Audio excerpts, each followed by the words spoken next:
Muitas das vezes, quando nós chegamos num local, às vezes o local, a Bíblia vai falar em Romanos, quando você for ver no livro de Romanos, capítulo 8, o versículo do número 18 e 19, ele vai falar uma palavra muito importante que nós precisamos de entender aqui, sendo pessoas que trabalham com missões ou que querem trabalhar com missões, nós precisamos de entender o que Paulo fala acerca daquilo que acontece lá fora.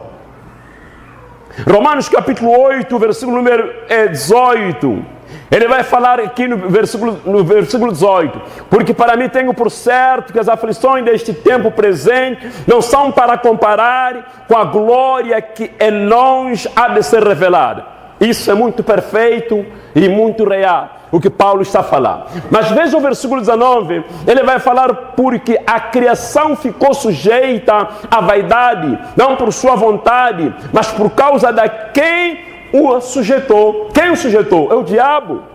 A criação ficou debaixo da vaidade, da vontade do mal, por causa daquele que a sujeitou. É o diabo que a sujeitou. Então no versículo 20 ele vai falar, porque a criação ficou sujeita à vaidade, não pela sua vontade, sim, no 21, na esperança de que também a mesma criatura será liberta.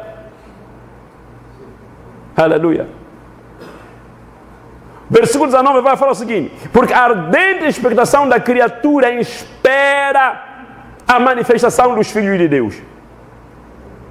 A criação, o que acontece lá fora, o que eu falei aqui, e aquilo que talvez você sabe, o que acontece na Índia, o que acontece na China, o que acontece lá em Moçambique, nos confins da terra, o que acontece em Cabo Delgado. Aqueles homens são degolados, aquelas pessoas são degoladas em Cabo Delgado, lá em Moçambique. Aqueles são degolados lá em Boko Haram, lá na Nigéria. Aqueles são degolados na Somália, no Sudão. A Bíblia vai falar porque a criação espera a manifestação dos anjos. É o que está escrito na Bíblia. Não é o que está escrito na Bíblia. A Bíblia não vai falar que a criação espera a manifestação dos anjos. Na realidade, se esperasse a manifestação dos anjos, os anjos já teriam evangelizado o mundo. Mas não foi dado autoridade aos anjos para evangelizar. Aqui a Bíblia fala que a criação espera a manifestação dos filhos de Deus. Não é dos anjos. A criação espera a manifestação dos filhos de Deus. Então a criação lá fora está à espera de você, está à espera de mim, para que possamos nos manifestar e falar algo de Jesus, algo da salvação. Um dia Deus enviou um anjo para Cornélio.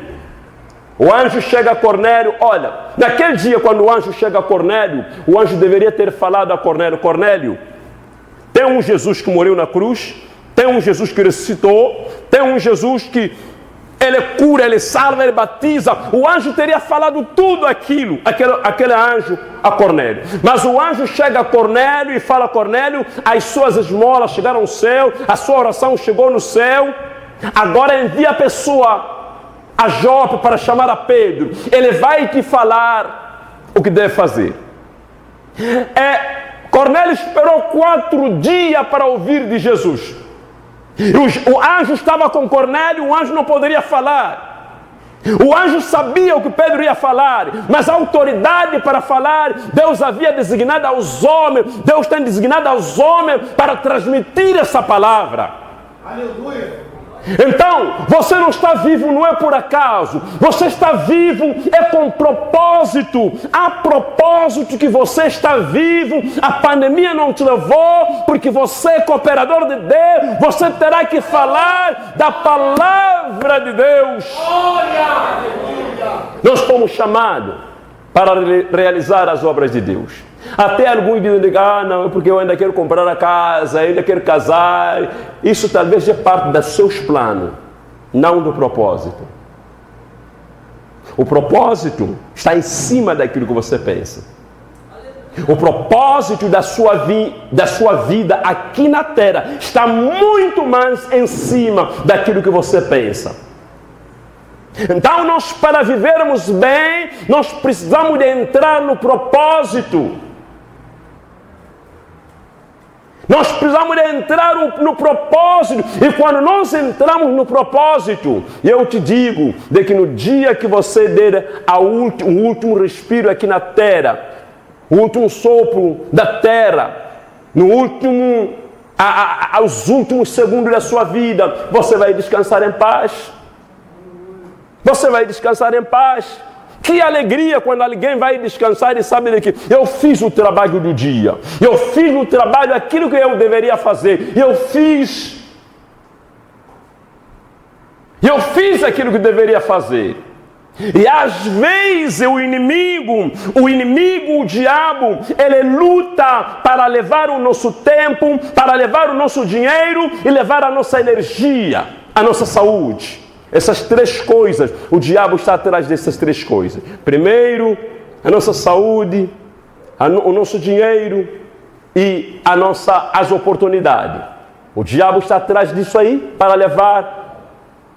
E se nós não pudermos ver e reparar aquilo que Deus quer e como nós devemos fazer, automaticamente não estaremos em problema. Não estaremos em problema. Então precisamos de entender aquilo que Deus quer nas nossas vidas. Nós precisamos de entender aquilo que Deus quer. Deus quer que possamos ver e trabalhar juntamente com Ele. A Bíblia vai falar isso, que somos cooperadores de Deus. E cooperador de Deus é aquele que trabalha junto com Deus, ele coopera junto com Deus, ele vai paralelamente junto com Deus. Somos chamados para fazer isso. Aleluia! Glória ao Senhor. Glória a Deus. Então, voltando para lá onde nós estávamos lendo, vamos agora no versículo do número 8, lá em Mateus capítulo 10. No versículo número 8.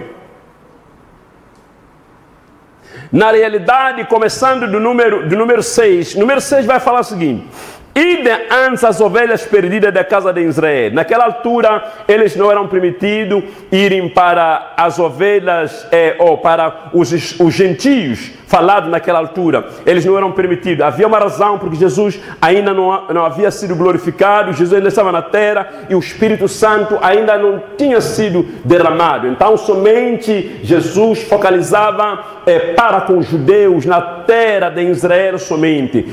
Focalizava nisso. Mas depois da glorificação, Jesus falou e deu a liberdade. O versículo 7 vai falar: indo pregai, dizendo, é chegado o reino dos céus. Aleluia. É chegado o reino dos céus. O que é o reino de Deus?